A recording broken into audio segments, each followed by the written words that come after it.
অনেকেই রিকশায় চড়তেন, এখন প্রাডো গাড়িতে চড়েন আর জুলাই চেতনা বিক্রি করেন। আমরা জুলাই যুদ্ধ করেছি, আমি নিজেও করেছি। আমাদের এখানে যারা আছেন অনেকেই জুলাই যুদ্ধ করেছেন, আমাদের সন্তানেরা করেছেন, কিন্তু অনেকেই জুলাই চেতনা বিক্রি করেন। মাননীয় স্পিকার, আমরা জুলাই চেতনা বিক্রি করি না মাননীয় স্পিকার, আমরা জুলাইকে ধারণ করি মাননীয় স্পিকার।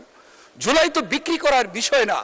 যারা জুলাই চেতনা বিক্রি করেন তাদের প্রতি একটি অনুরোধ জানাবো, অনেকেই রিকশায় চড়তেন, এখন প্রাডো গাড়িতে চড়েন আর জুলাই চেতনা বিক্রি করেন।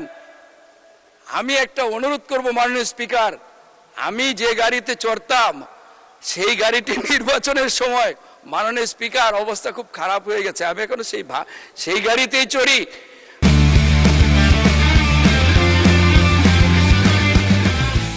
আপনি যারা এই জুলাই চেতনা বিক্রি করেন মাননীয় স্পিকার, আমি অনুরোধ করব, ওনারা আগে কিসে চড়তেন, এখন কিসে চড়েন, কোন বাসায় থাকেন, ওনারা মাঝে মধ্যে লাইভ করেন, কোন বাসায় থাকেন একটু লাইভ করলে জাতি দেখতো ওনাদের কি এখন আগে কোথায় ছিলেন, এখন পরিবর্তনটা কিরকম হয়েছে। মাননীয় স্পিকার, মাননীয় স্পিকার, এই বাজেটে স্বাস্থ্য খাতে সবচেয়ে বেশি বরাদ্দ দেওয়া হয়েছে মাননীয় স্পিকার।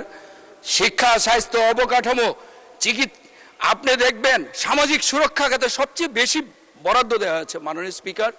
মাননীয় স্পিকার, আমরা আমাদের মাননীয় প্রধানমন্ত্রী বলেছেন আমরা সিঙ্গাপুর কানাডা নয়, আমরা এই দেশটিকে সিঙ্গাপুর কানাডা বানাতে চাই। মাননীয় স্পিকার, এই বাজেটে বিনিয়োগকে সবচেয়ে বেশি প্রাধান্য দেওয়া হয়েছে, বিনিয়োগকে সবচেয়ে বেশি প্রাধান্য দেওয়া হয়েছে মাননীয় স্পিকার।